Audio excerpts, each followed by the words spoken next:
Y a través de los versículos que vamos a estudiar hoy, quiero que veamos lo siguiente. ¿Qué es el ayuno desde una perspectiva bíblica? Vamos a ver de manera general qué es el ayuno. Vamos a ver cómo Dios usa la fidelidad con la que respondemos a su voluntad, cómo Dios puede usar nuestra fidelidad a su voluntad y cómo Dios puede usar y qué voces, por qué debemos tener cuidado con qué voces escuchamos en momentos de crisis. ¿Por qué tenemos que tener cuidado con aquellas voces a las que les prestamos atención cuando estamos pasando por momentos de crisis, depresión o de aflicción? Entonces, eso es lo que vamos a tratar de responder esta mañana. Acompáñame a Esther, aunque vamos a ver el capítulo completo, Esther del 1 al 14, voy a dar primero lectura a los 3 primeros versículos y después estudiamos el resto. Entonces, si ya estás ahí, Esther capítulo 5, versículos del 1 al 3. Aconteció que al tercer día se vistió Esther su vestido real y entró en el patio interior de la casa del rey, enfrente del aposento del rey, y estaba el rey sentado en su trono en el aposento real, enfrente de la puerta del aposento. Y cuando vio a la reina Esther que estaba en el patio, ella obtuvo gracia ante sus ojos. Y el rey extendió a Esther el cetro de oro que tenía en la mano. Entonces vino Esther y tocó la punta del cetro. Dijo el rey: ¿qué tienes, reina Esther? ¿Y cuál es tu petición? Hasta la mitad del reino se te dará. Si vamos al final del capítulo 4, encontramos que Esther se une al lamento de Mardoqueo y establece que tanto el pueblo que está en Susa como ella dispongan de 3 días de ayuno, lo cual es interesante, porque si recuerdas, el decreto era exterminar a todo judío que se encontrara dentro de las 117 provincias del imperio persa. Ahora, en lugar de que Esther les diga, ¿saben qué? Escóndanse, no salgan de sus casas o lo que sea, convoca una reunión, convoca a que todo judío que esté en Susa se reúna para entrar en un periodo, si podemos usar esta palabra, en un periodo de 3 días de ayuno. Mira, como lo dice un par de versículos atrás, capítulo 4, versículo 16. Ve y reúne a todos los judíos que se hallan en Susa y ayunad por mí, y no comáis ni bebéis en 3 días, noche y día. Yo también con mis doncellas ayunaré igualmente, y entonces entraré a ver al rey, aunque no sea conforme a la ley, y si perezco, dice Esther, que muera. Si muero, será voluntad de Dios. Entonces Mardoqueo fue e hizo conforme a todo lo que le mandó Esther. Entonces, Esther se entera del decreto que es publicado por Amán y convoca al pueblo a 3 días de ayuno. Ahora, el ayuno es, como lo dice el versículo que acabamos de leer, es una práctica espiritual que consiste en abstenerse de algún alimento o bebida durante determinado tiempo. Ahora, no vas a encontrar en la Biblia ninguna instrucción que diga el ayuno tiene que durar forzosamente 3 días o 5 días o una semana. No, tampoco vas a encontrar una instrucción donde te diga exactamente de qué alimentos abstenerse. Sí podemos encontrar ejemplos a lo largo de la Escritura de personas que decidieron abstenerse de determinados alimentos, como por ejemplo en el caso de Daniel. ¿no? El cual, de acuerdo a lo que el mismo Daniel relata, dice que se abstiene de toda la comida del rey y de lo único que se alimenta es de vegetales, ¿verdad? Entonces, el ayuno es una práctica espiritual que consiste en abstenerse de algún alimento o bebida durante determinado tiempo. Ahora, de acuerdo a lo que leímos en el versículo 16, el ayuno que Esther decreta es tanto de comida como de bebida, por 3 días y por 3 noches, lo que significa que era un ayuno completo. Un ayuno donde durante 3 días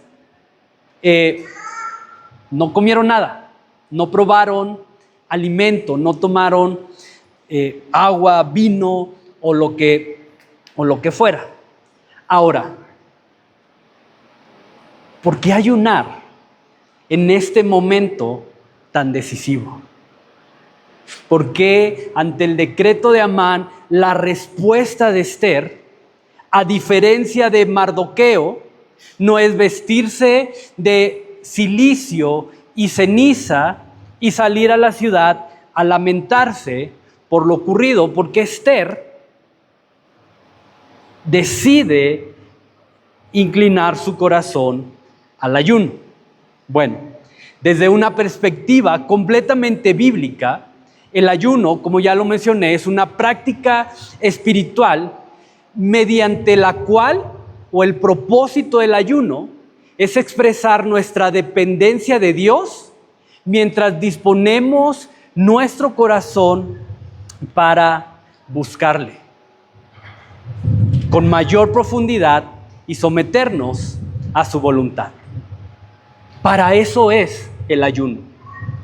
No sé cuál sea el concepto que tienes tú acerca del ayuno, pero el ayuno no es para forzar a Dios a que haga algo que estás esperando que sea hecho. El ayuno, desde una perspectiva bíblica, tiene este propósito: expresar nuestra dependencia de Dios mientras disponemos, preparamos nuestro corazón para buscarle con mayor profundidad y someternos a su voluntad.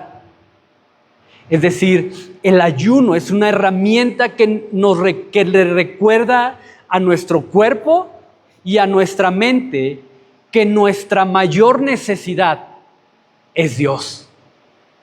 Eso es el propósito del ayuno. Si no sé cuántos practiquen el ayuno de manera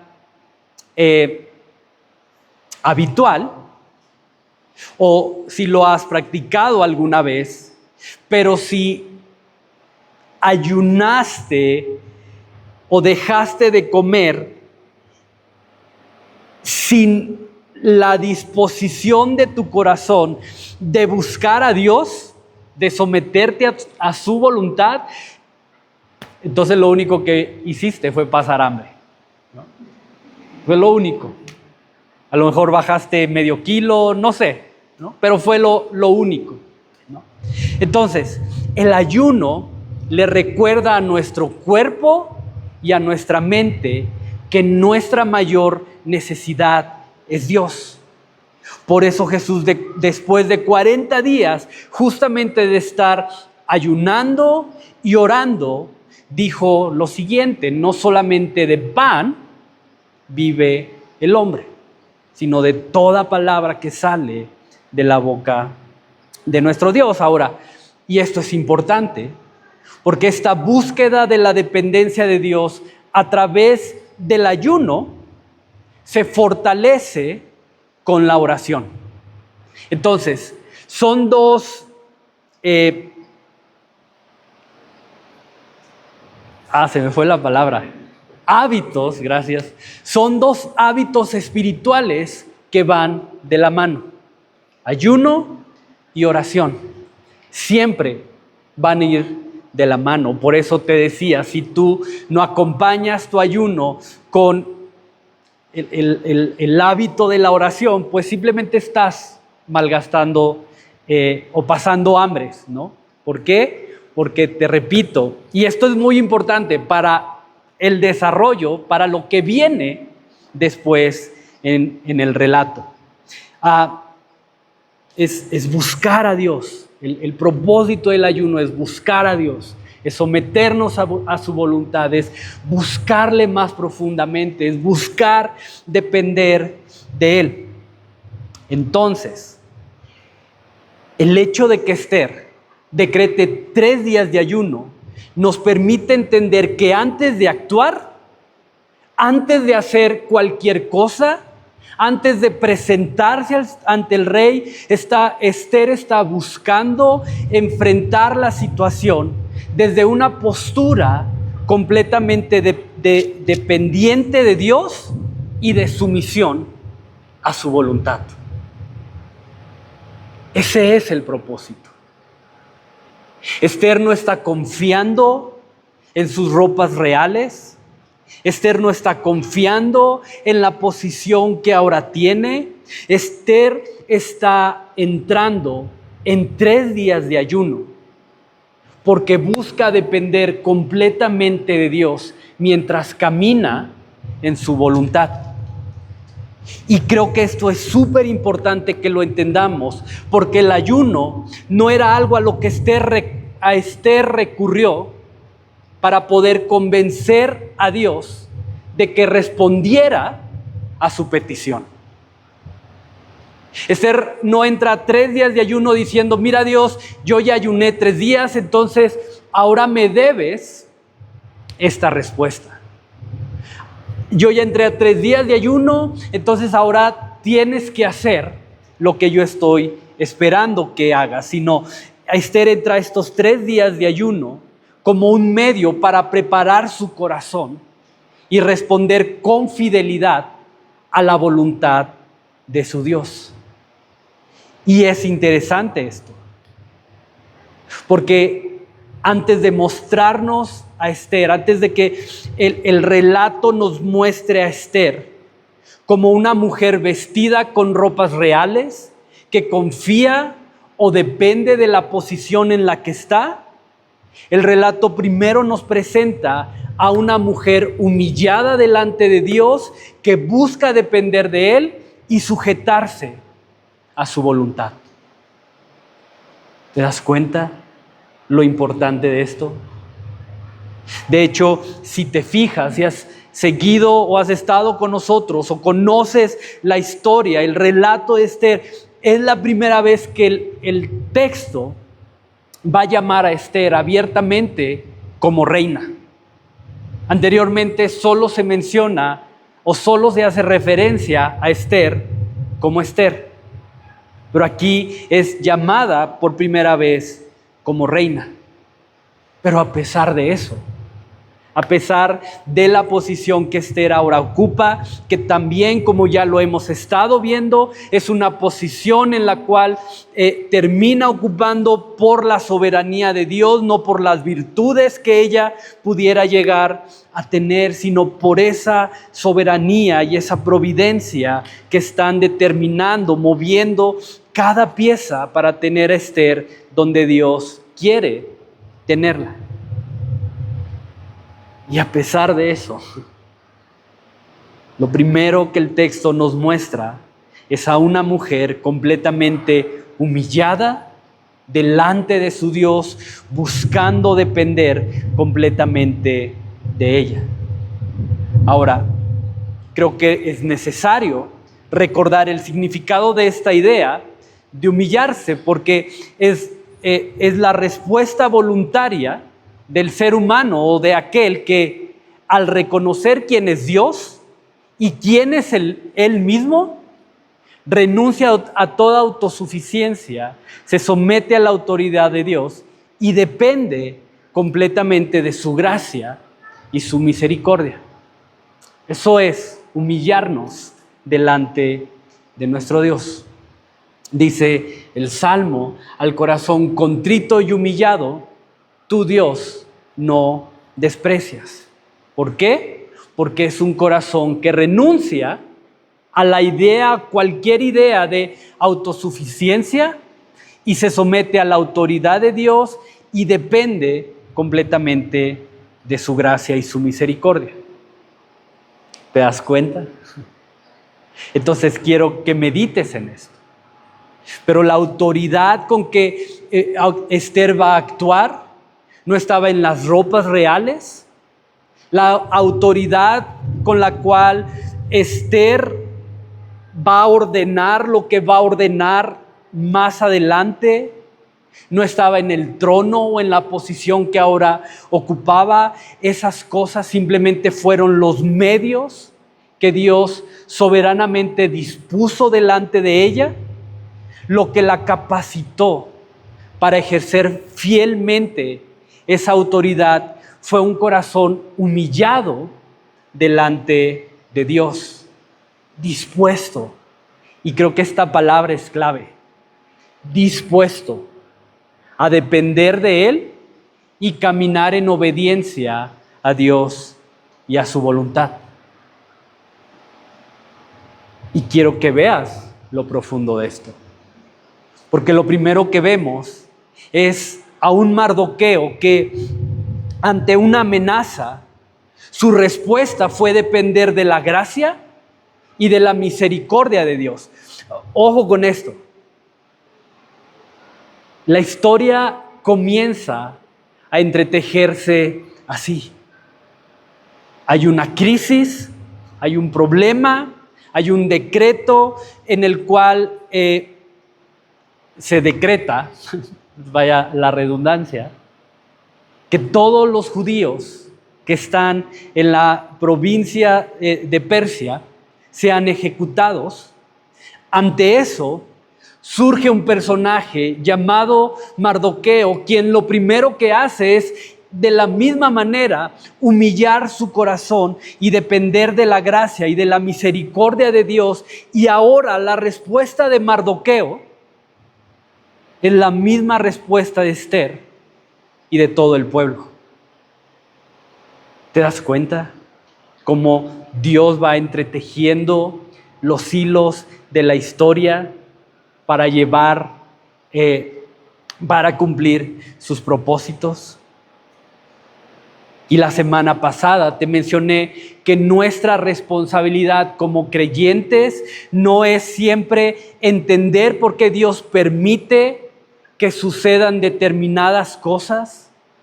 Nuestra responsabilidad como creyentes no es entender por qué Dios pone o quita o hace lo que Él quiere hacer, porque nuestra mente limitada no tiene la capacidad de comprender plenamente su voluntad. Lo que sí nos corresponde a ti y a mí es confiar en que Dios es soberano y bajo ese carácter Él controla y dirige todas las cosas para establecer su voluntad. Y bajo esa convicción, discernir con sabiduría cuál es la forma más fiel de responder a Él en medio de las circunstancias que estamos viviendo. Déjame repetirte esto porque creo que es el corazón de todo el libro de Esther. Tu responsabilidad y la mía no siempre va a ser entender por qué Dios permite determinadas cosas. Tu responsabilidad y la mía es buscar la manera más fiel de responder en medio de las circunstancias por las cuales estamos atravesando. Ahora, quiero que medites en esto. Pero cuando respondemos en fidelidad a la voluntad de Dios, ojo con esto. Esto es sumamente importante. Cuando respondemos en fidelidad a la voluntad de Dios, muchas veces Él puede usar esa fidelidad para fortalecer y guiar a otros a responder de la misma manera. ¿Puedes ver lo profundo de eso? Cuando tú dispones tu corazón a responder con fidelidad a Dios, Él puede usar tu fidelidad para animar a otros a que respondan de la misma manera.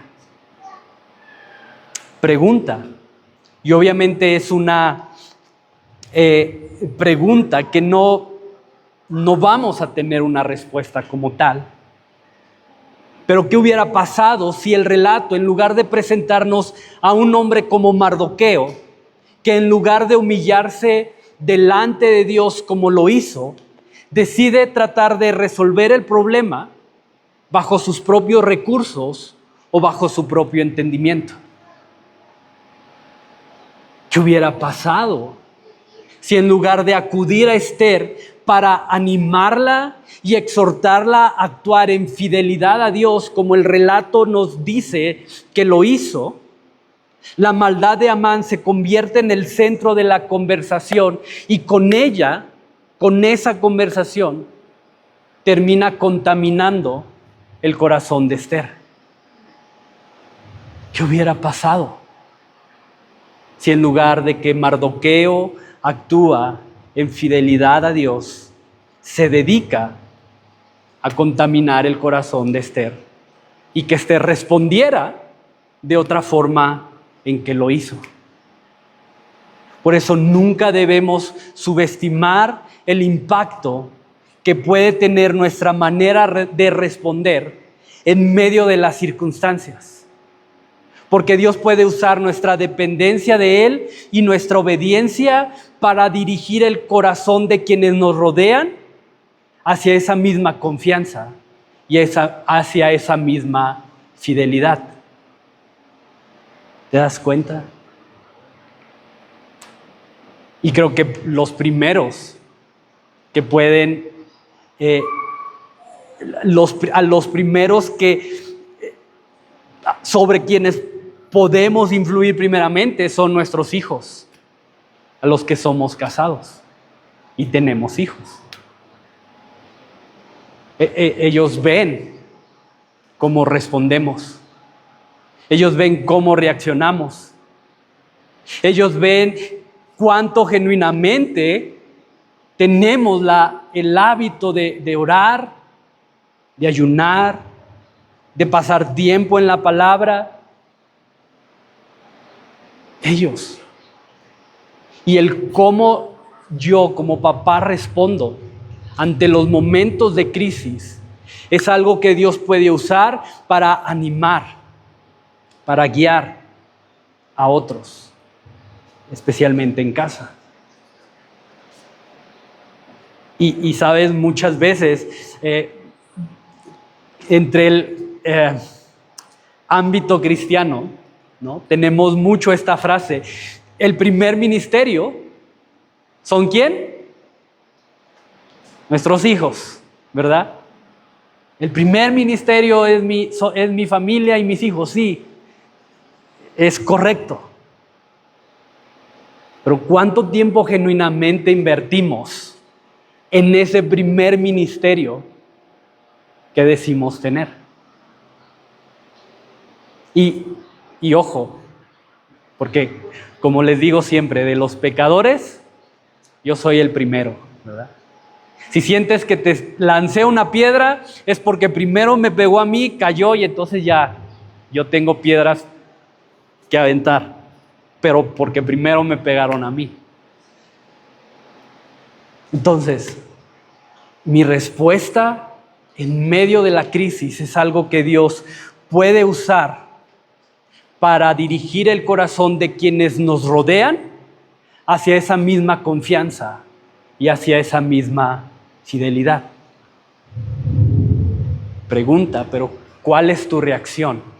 Tu primer reacción en momentos de crisis. Y creo que este principio no es único en el libro de Esther. El autor de Hebreos nos exhorta en esto también. Mira cómo lo dice Hebreos 10:24. Y considerémonos unos a otros para estimularnos al amor y a las buenas obras. Considerémonos unos a otros para estarnos estimulando al amor y a las buenas obras. ¿Por qué? porque nuestra respuesta puede influir en cómo otros estarán respondiendo ante las diferentes circunstancias. Si bien no somos el Espíritu Santo y no podemos obrar en sus corazones, pero Dios sí puede hacer eso. Y Dios puede usarnos como ejemplo para que otros vean cómo se responde en medio de las circunstancias. Por eso, como lo hemos dicho muchas veces, una de las oraciones que tenemos como iglesia y como ministerio es recibir matrimonios para que los niños que están en este lugar tengan testimonio y evidencia de cómo es una familia restaurada y que opera bajo el poder del Evangelio. Y que cuando ellos crezcan puedan decir, mira, yo quiero un matrimonio, yo quiero que mi esposo me trate como fulanito trataba a su esposa, yo quiero tratar a mi esposa como yo veía que fulanito trataba a su esposa. Porque el ejemplo, porque Dios nos usa para impactar en otros. Ahora, regresando al capítulo 4, más bien al capítulo 5, dice el texto que después de los 3 días de ayuno, Esther se viste con el vestido real y entra al patio en donde se encontraba el rey. Ahora, de acuerdo a la ley persa, esto no era permitido. Es decir, la reina o cualquier otra persona tenía que ser llamada por el rey para poder estar delante de su presencia. Y quien se atrevía a hacerlo, quien se atrevía a entrar a la presencia del rey sin ser llamado, quedaba a disposición de lo que el rey decidiera, el cual podía o no extender su cetro de oro. Y si su decisión era no extender el cetro de oro, entonces inmediatamente la sentencia era de muerte. Y era tan real el peligro al que Esther se enfrentaba de que algo así ocurriera, que ella misma al momento de decretar el ayuno dice esto, versículo Esther capítulo 14, versículo 16. Y si perezco, que perezca. Si muero, que muera. Es decir, había la probabilidad de que el rey no quisiera en ese momento la presencia de Esther y entonces no extendiera su cetro y Esther muriera. ¿Te das cuenta? Pero ahora, en el versículo 2, el relato nos da un detalle muy especial. Dice el texto que Esther halló gracia ante sus ojos. Halló gracia ante sus ojos. Ahora, esto no es un detalle mínimo. El hecho de que el autor haya tomado tinta, ¿no? y papel para escribir este detalle, halló gracia ante sus ojos. No es casualidad. Definitivamente el autor nos deja ver este pequeño detalle para que podamos ver un ángulo diferente de la situación, un ángulo súper importante, porque eso significa que el hecho de que el rey haya aceptado en ese momento la presencia de Esther es más el resultado de la mano soberana de Dios, inclinando el corazón de Asuero, que de cualquier virtud personal que Esther pudiera presentar. Era eso. El resultado o la evidencia de Dios inclinando el corazón de Asuero que de alguna virtud que Esther pudiera presentar. Ahora, Asuero no era adorador del Dios de los judíos, ni era alguien preocupado por caminar en su voluntad. No lo era. No podemos decir, ay, no, sí, es que Asuero no extendió su cetro porque tenía temor del Señor y entonces dijo, no, mejor la recibo. No, Asuero era un dios politeísta, ¿no? Inclusive lo estudiamos en capítulos anteriores. En este tipo de culturas el rey era considerado casi un dios o tratado como un dios. Entonces él no era un adorador del Dios de los judíos, pero nada de eso representaba una amenaza o un obstáculo para la soberanía de Dios. Proverbios 21:1 dice esto: como los repartimientos de las aguas, así está el corazón del rey en la mano de Jehová. A todo lo que él quiere, lo inclina. Y Asuero podía ser el rey más poderoso del imperio persa. Su reino podía extenderse de punta a punta de lo que en ese momento era el mundo conocido, pero su corazón estaba en manos del Dios del cielo y de la tierra, inclinándolo hacia donde él quería que se inclinara. Y el mismo Dios que dirigió y puso los medios para que Ester llegara al trono es el mismo que gobernaba sobre el corazón de Asuero e incorporando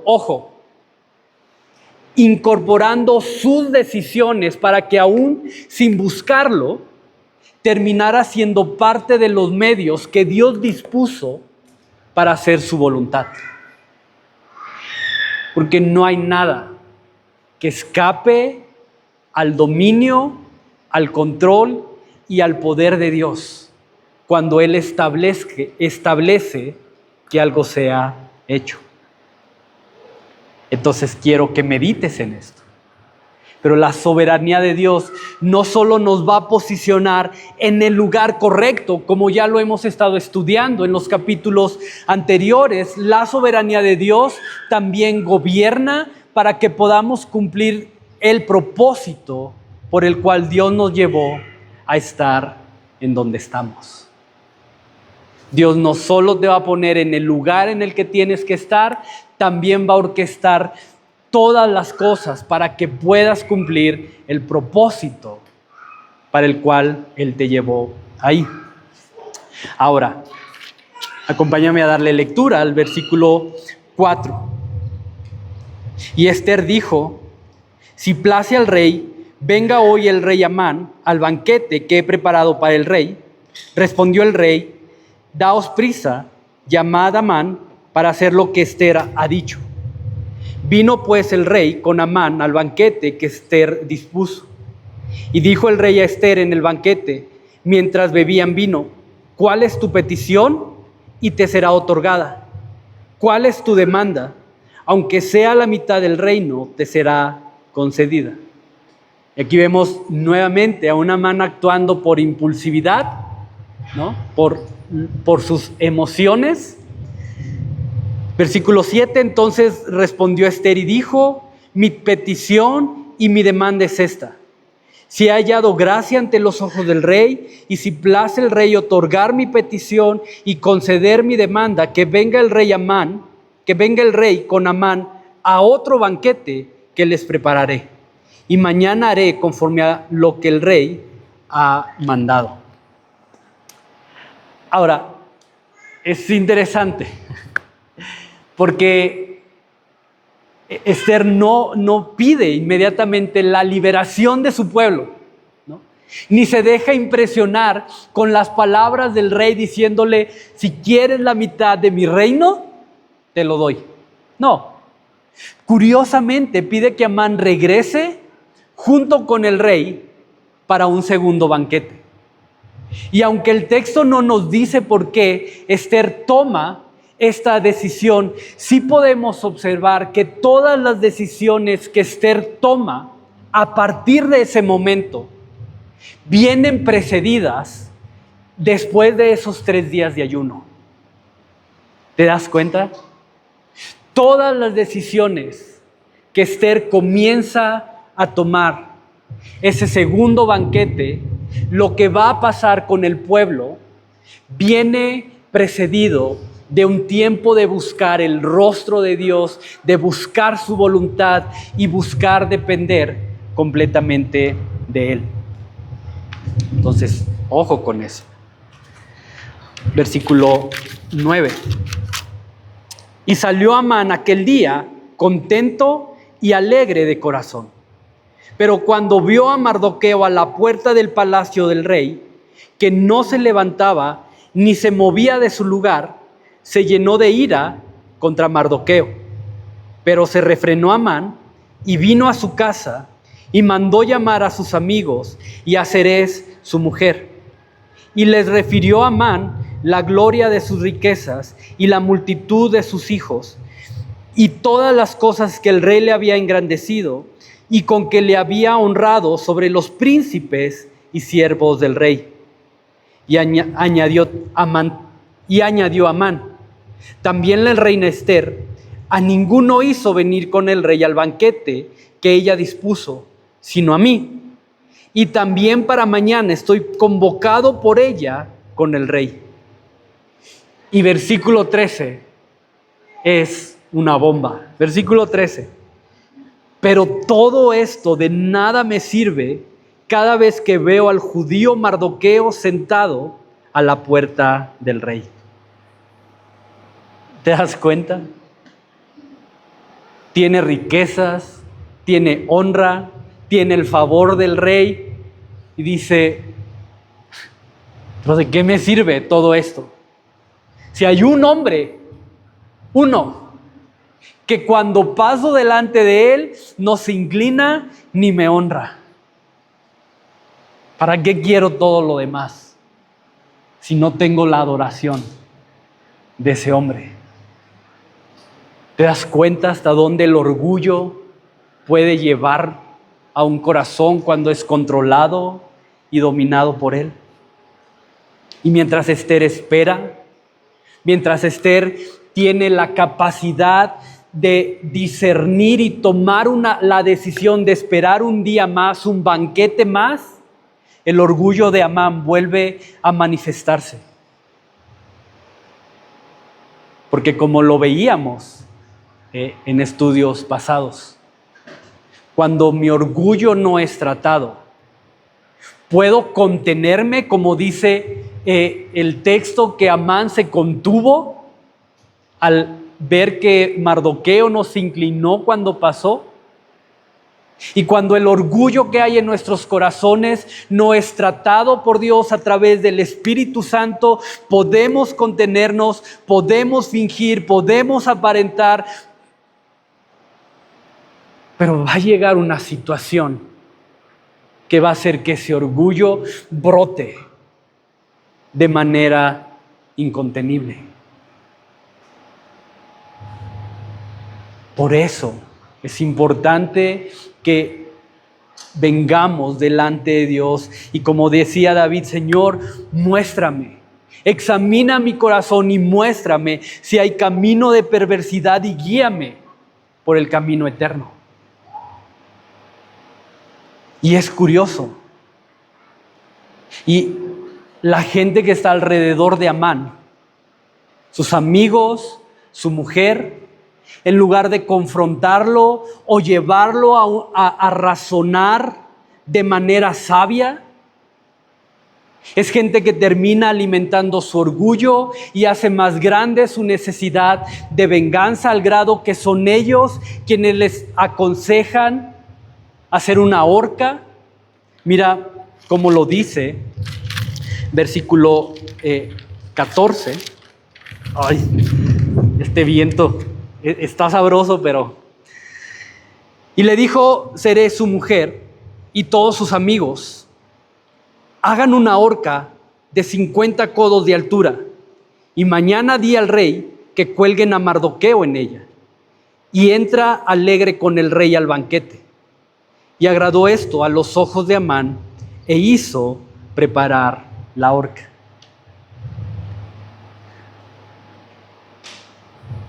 ¿Te das cuenta? La gente alrededor de Amán es la que termina alimentando su ego y haciendo más grande su necesidad de venganza. Una horca, de acuerdo a las conversiones actuales, era una horca de una altura de 20 metros. Las torres que acaban de poner miden 40 metros de alto. Imagínate una horca de la mitad de ese tamaño. No era simplemente una ejecución, era exponer lo que Amán podía hacer. Pero al final de cuentas era un reflejo de su orgullo. Era un reflejo es una advertencia para nosotros de hasta dónde el orgullo puede llevar al hombre a actuar. Ahora vas a decir, Quique, pero pues yo no voy a mandar matar a nadie ni voy a colgar a nadie. Probablemente no. Pero hay cosas mucho más sutiles e igual de destructivas que podemos llegar a hacer cuando dejamos que el orgullo domine nuestro corazón. Y sabes, es interesante este punto porque empezamos este estudio con una Ester sometiéndose a un tiempo de ayuno después de que Mardoqueo la anima y la exhorta a responder con fidelidad a la posición que Dios le había dado. Iniciamos este estudio con esto y lo terminamos con Amán respondiendo al consejo de personas que en lugar de confrontar su pecado, alimentaron su orgullo y lo impulsaron a construir la misma horca en la que, irónicamente, terminaría siendo juzgado. Y es interesante que este contraste no es exclusivo entre Ester y Amán. De hecho, Salomón había enseñado este mismo principio cientos de años antes. Mira lo que escribió Salomón en Proverbios 13:20. El que anda con sabios, sabio será. Mas el que se junta con necios, ojo, no dice necio será, dice será quebrantado. ¿Con quién andas? El que anda con sabios, sabio será. El que anda con necios será quebrantado. Entonces quiero que medites en esto. Pero a las voces que le prestamos atención en medio de las circunstancias por las que atravesamos pueden fortalecer nuestra obediencia y nuestra fidelidad a Dios o pueden alimentar nuestro pecado. Pregunta. Pero ¿de qué voces te rodeas cuando pasas por momentos de crisis, incertidumbre o presión? ¿Son voces que, por el contrario, o son voces que alimentan tu crítica? ¿Son voces que justifican tu pecado? Son voces que desvían tu mirada hacia los errores de los demás y alimentan la idea de que puedes actuar conforme a tu propio criterio sin someterte intencionalmente a la voluntad de Dios. O por el contrario, son voces que independientemente de las circunstancias, independientemente de si es una injusticia o no, de si es lo correcto o no, son voces que te exhortan a poner tu mirada en Jesús y te animan a caminar en obediencia. ¿Qué voces? ¿De qué voces son de las que te rodeas? Y te permites escuchar cuando vienen este tipo de circunstancias a tu vida. ¿Voces que alimentan tu orgullo o voces que te van a confrontar y te van a decir, hey, pon tus ojos en Jesús, porque ahí es donde deben estar? Y como lo mencionamos, no recuerdo si fue la semana pasada o la antepasada, pero el hecho de que Dios sea soberano no significa que vamos a permitir la injusticia o los malos tratos o que esas cosas no importen. No, tenemos que señalar cuando haya injusticia.